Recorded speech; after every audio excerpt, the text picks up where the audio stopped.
Welcome to Sounds Like History.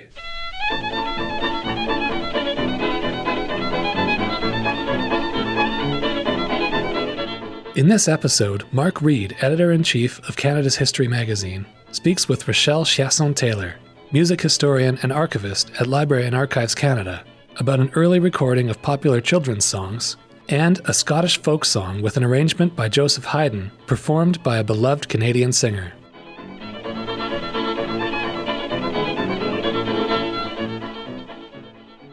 Rachelle, the historical recording we are about to hear is of a little-known type, early recordings for children. Can you tell us a little bit about that? Yes, well, in fact, it was exceedingly difficult to find more than just snippets of information about trends in children's recordings from this period. I don't think, actually, that children's entertainment was necessarily a great priority for the recording industry in the early years. The 1920s, of course, antedate the stars of music for children's entertainment that we know, like Raffi or Sharon, Lois, and Bram. But I think it's safe to say that from what I know about our collections at Library and Archives Canada, and as a music historian, that children's recordings constituted a fraction of the industry of the time, and that the audience for these recordings would not have been as, democratic as it is today. After all, we might assume that record-playing technology and indeed leisure time were not as accessible to everyone back then. But I would just like to mention one aspect that can possibly be gleaned from actually listening to this recording. Although the artist is American and the recordings were made in Canada, the presentation, the pronunciation of the words, and the content are thoroughly English, not North American. And if you think about the period after the First World War and what was going on in institutions and schools, and this has been analyzed by historians, a kind of rapprochement was intensifying between Great Britain and North America at this time. Not that it didn't exist before. We all know that many Canadians and Americans have British origins. But these recordings do not account for the many North American variants of the same nursery rhymes that were circulating in this period. Shakespeare's works were being ramped up and more actively promoted in North America's education systems than before. And this also has been noted by cultural historians and related to subsequent developments of political alliances. Could it be that these recordings were, on a certain level, part of that movement? Maybe. But anyway, apart from these theories, suffice to say that Songs for Little People are real vintage 20s recordings, obviously produced with care, with orchestral accompaniment, and probably destined to an upper middle class kids audience whose parents saw some merit in perpetuating English nursery rhyme traditions. And the very fine tenor on these recordings, Louis James, is an interesting, if little-known, artist. You know, that begs the question, who was Louis James, and what other recordings did he make? Louis James was born in Dexter, Michigan in 1892. He was a member of the hugely popular group, the Revelers, and also of other groups like the Shannon Four and the Criterion Trio. He had many top 10 hits during that time, including My Baby Boy, Till We Meet Again, What'll I Do, among others. He died in 1959. So one of these groups, the Revelers, were stars, really, stars on radio and in vaudeville, as well as in the recording studio. They had a recording contract with Victor, the same label as Songs for Little People, but made extra money by moonlighting under pseudonyms for other labels. And the context, well, these were the roaring 20s, need I say more? So if you know the 1997 movie The Comedian Harmonists, you can relate to the sound of the Revelers. In 1927, unemployed German Jewish actor Harry Frommermann was inspired by the Revelers to create a German group of a similar type and appeal. They attained international fame and popularity, but eventually ran into trouble when the Nazis came to power, because half of the comedian harmonists was Jewish. The revelers, for their part, were inducted into the Vocal Group Hall of Fame in 1999, and Louis James with them. James also sang under the pseudonym Harold Harvey, which he used for Songs for Little People. What about the contents of this excerpt? It's interesting that all but one of the songs, We've Come to See Miss Jenny Jones, feature only one first verse. My guess is that had something to do with educating children to the tune first and then letting them supply subsequent verses. The history and origins of most nursery rhymes reflect events in history. Humpty Dumpty was in fact believed to be a large cannon set up on a wall surrounding the town of Colchester to defend the Royalists during the English Civil War in the 17th century. It fell off the wall and broke to bits, and all the king's horses and men, the Royalists, could not repair it, and thus Colchester fell to Cromwell's troops. Little Boy Blue refers to an earlier time under King Henry VIII and to Cardinal Wolsey, who was known to blow his horn in arrogance about his wealth. And Jack Be Nimble is about the famous English pirate of the 16th century known as Black Jack, who was notorious for his ability to escape from the authorities, and so on.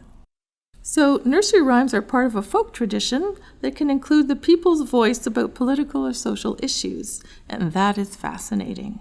I doubt, however, that these hidden meanings were the stuff of children's record marketing in the 1920s. It is fair to assume that Songs for Little People attests to the demand in Canada and in North America in general for tools that would enable children to learn and perpetuate a much-loved cultural heritage from one of their founding communities. Well, let's give it a listen.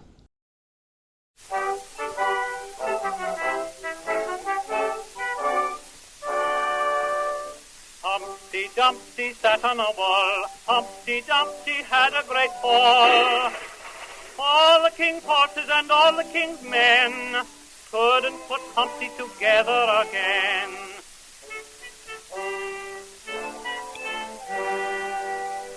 Jack be nimble, Jack be quick, Jack jump over the candlestick.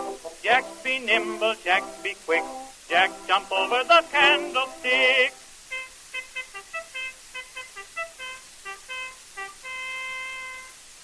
Little boy blue, come blow your horn. The sheep's in the meadow, the cow's in the corn. Where's the boy that looks after the sheep? He's under the haycock fast asleep. Will you wake him? No, not I. For if I do, he'll be sure to cry.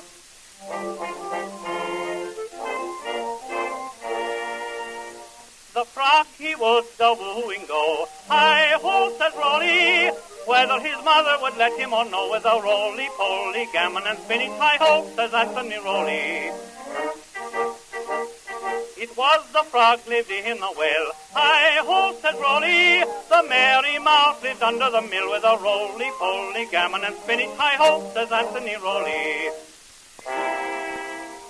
Georgie, Porgy, pudding and pie kissed the girls and made them cry when the girls came out to play. Georgie, Porgy ran away. We come to see Miss Jenny Jones, Jenny Jones, Jenny Jones. We come to see Miss Jenny Jones. How is she today? She's washing. We're right glad to hear it, yes, to hear it, to hear it. We're right glad to hear it, yes, and how is she today? We come to see Miss Jenny Jones, Jenny Jones, Jenny Jones. We come to see Miss Jenny Jones. How is she today? She's ironing. We're right glad to hear it, yes, to hear it, to hear it. We're right glad to hear it, yes, and how is she today?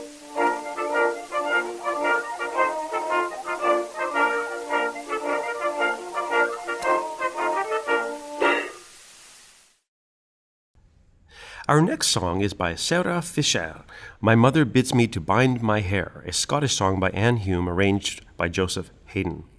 Rachelle, for this recording, I think we could start with the performing artist before discussing the very interesting song she recorded. So, who was Sarah Fisher? Well, the quick answer to that is Sarah Fisher was a great artist who, in my opinion, deserves to be recognized and celebrated by Canadians far and wide. And not just for her artistic merits, but for her personal courage and her contribution to the advancement of music in Canada. She was born in Paris in 1896 and came to Canada in 1909 with her mother and sister. Her father, Jacob, was a hat manufacturer who had immigrated earlier. She almost immediately began to work as an operator for the Bell Telephone Company in Montreal during the day, and in the evenings she studied music and took voice lessons. In 1917, she won the prestigious Strathcona Scholarship, which enabled her to travel to London to study at the Royal College of Music. I should add that the Strathcona Scholarship was also known as the McGill Scholarship, and still today the music faculty at McGill is in the Strathcona building. So there's a lot of history in just the name Strathcona. So while still a student there, I'm speaking of the Royal College of Music in London, she made her London debut at the Old Vic as a countess in Mozart's Marriage of Figaro. She sang Pamina in Mozart's The Magic Flute on what was to be a historical moment, the first opera ever broadcast by the BBC from Covent Gardens.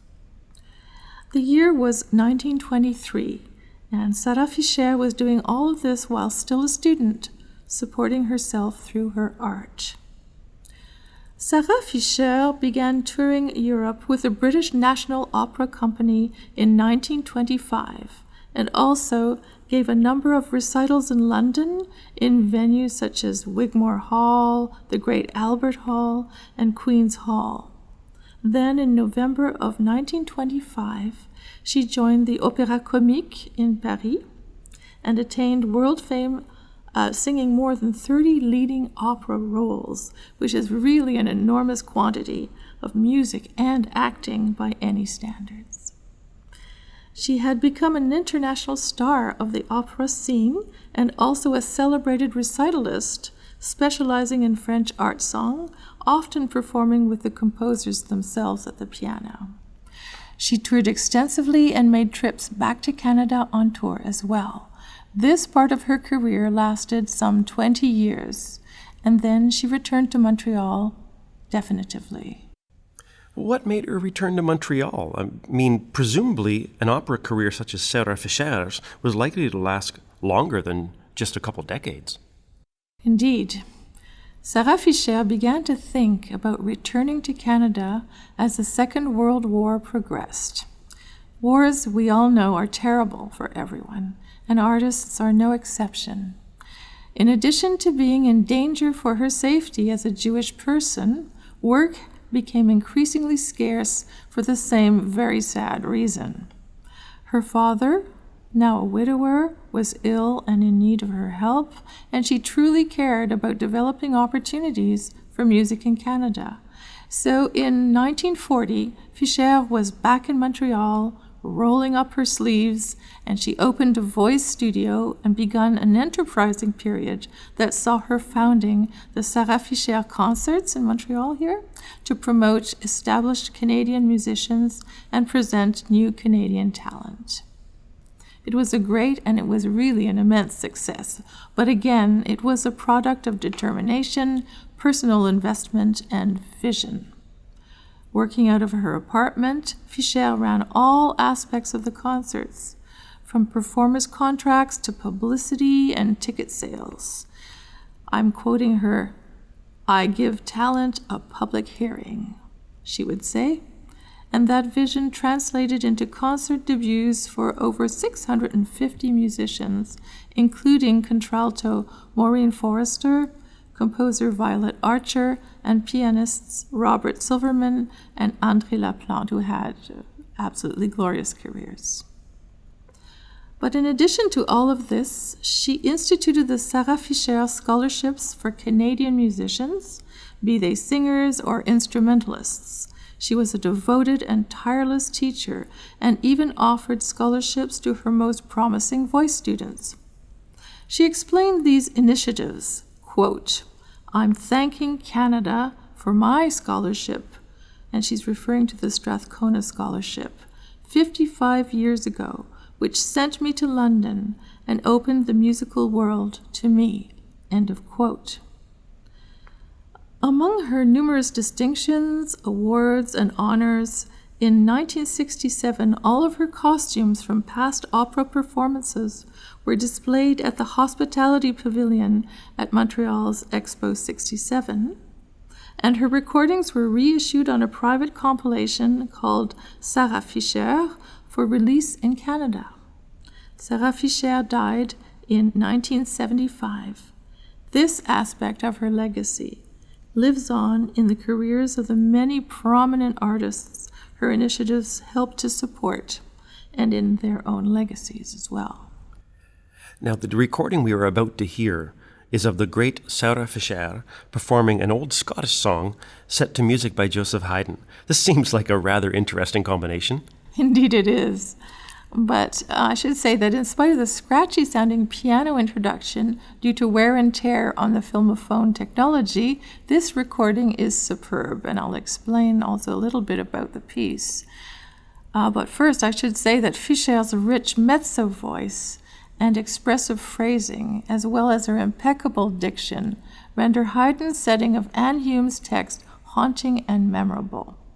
In many interconnected ways, the song has a feminist bent as well.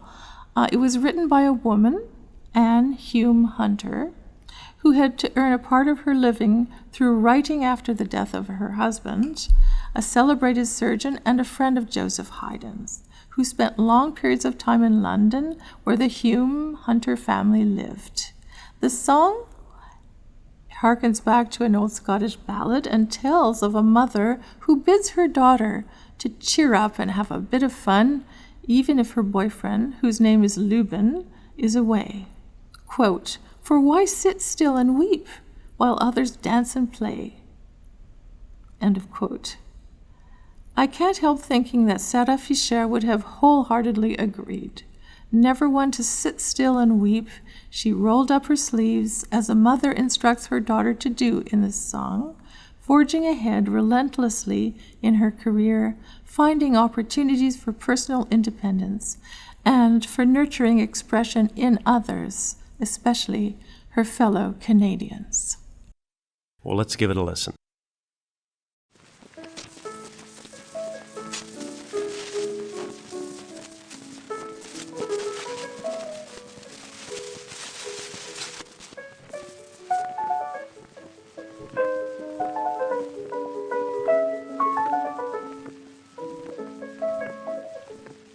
My mother bids me bind my hair with bands of rosy hue, tie up my sleeves with ribbons rare, and lace my body's blue. Tie up my sleeves with ribbons rare, and lace my body's blue. Oh, why, she cries, sit still and weep, while others dance and play. Alas, I scarce can go or creep,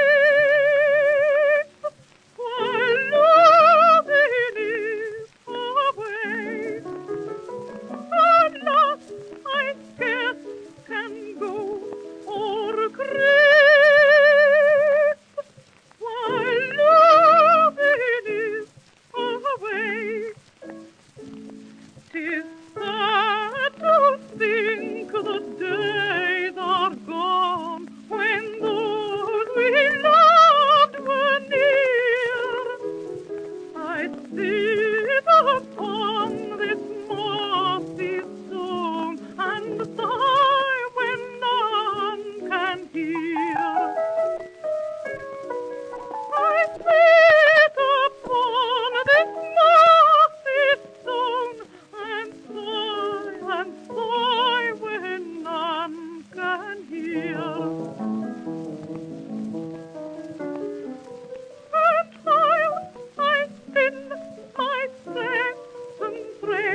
Well, that was fantastic. Thanks so much, Rachelle, for sharing this information and these songs with us. It was an immense pleasure for me, and thank you.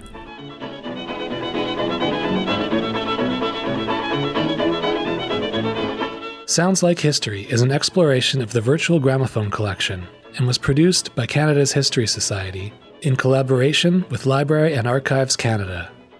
Learn more at canadashistory.ca.